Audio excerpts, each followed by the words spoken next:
Keputusan investasi PT Telkom Indonesia terbuka, Persero, di PT GoTo Gojek Tokopedia, GoTo, jadi polemik nasional. Dilansir dari Kompas.com, kerugian investasi BUMN ini kemudian ramai dibahas di jagat media sosial.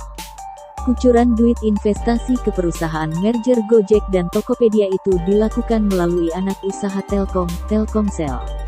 DPR pun kemudian melakukan pemanggilan kepada direksi Telkom. Investasi itu menimbulkan perdebatan karena Telkom sempat dikabarkan mencatat unrealized loss atau kerugian yang belum terrealisasi 881 miliar rupiah dalam laporan keuangan kuartal I 2022. LQ Indonesia Law Firm menerima surat kuasa khusus dari Lembaga Swadaya Masyarakat Konsumen Cerdas Hukum atau LSM KCH perihal aduan masyarakat mengenai dugaan kerugian negara dalam pembelian saham GoTo yang dilakukan salah satu BUMN PT Telkom yang diduga merupakan perbuatan melanggar Undang-Undang Tindak Pidana Korupsi atau UU Tipikor. Terlapor dalam aduan masyarakat atau DUMAS ini ialah Erick Thohir selaku Menteri Badan Usaha Milik Negara atau BUMN. Garibaldi Thohir selaku Komisaris GoTo adalah kakak kandung dari Menteri BUMN Erick Thohir. Kadif Humas LQ Indonesia Law Firm, Advokat Bambang Hartono SHMH, dalam keterangan tertulisnya mengungkapkan, ada transaksi GoTo dengan salah satu subsidiari BUMN PT Telkomsel yang 65% sahamnya dimiliki PT Telkom dan 35% sahamnya dimiliki oleh Singtel, yaitu perusahaan telekomunikasi asal Singapura. Dikatakan Bambang, aduan masyarakat kami layangkan ke Komisi Pemberantasan Korupsi atau KPK berdasarkan dua transaksi mendasar, yaitu yang pertama ialah pada tanggal 16 November 2020, Telkomsel membuat perjanjian dengan PT AKAB atau Gojek untuk investasi dalam bentuk obligasi konversi atau convertible bond atau CB tanpa bunga sebesar 150 juta US dollar atau setara dengan 2,1 triliun rupiah per 31 Desember 2020, jatuh tempo CB pada tanggal 16 November 2023.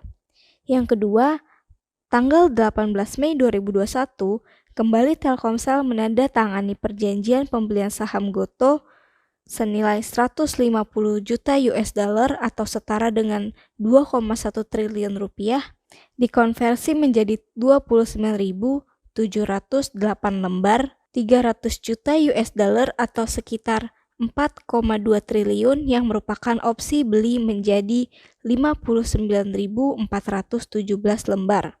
Totalnya dengan demikian, 89.125 lembar saham senilai 6,3 triliun rupiah atau 5.049 US dollar. Totalnya dengan demikian 59.125 lembar saham senilai 6,3 triliun rupiah. Yang ketiga, pada tanggal 29 Oktober 2021, AKAB atau GoTo melakukan perubahan akta nomor 128. Terdapat perubahan pada status Garibaldi Thohir. Lebih jauh Bambang mengatakan, dari penjabaran di atas ada kerugian negara. Yang pertama, transaksi obligasi selama 3 tahun tanpa bunga yang diberikan oleh Telkomsel senilai 2,1 triliun sangat janggal. Bond itu adalah surat hutang. Negara Indonesia saja mengeluarkan ORI atau obligasi retail Indonesia itu memberikan bunga ke masyarakat. Suku bunga ORI 022 tahun 2002 adalah 5,95% per tahun. Anehnya, sambung Bambang, ketika negara dirugikan, masalah Garibaldi Thohir menjadi komisaris utama dan mendapatkan 1 miliar rupiah lembar saham GoTo. Apalagi Garibaldi Thohir adalah saudara kandung dari Erick Thohir, Menteri BUMN yang membawahi PT Telkom.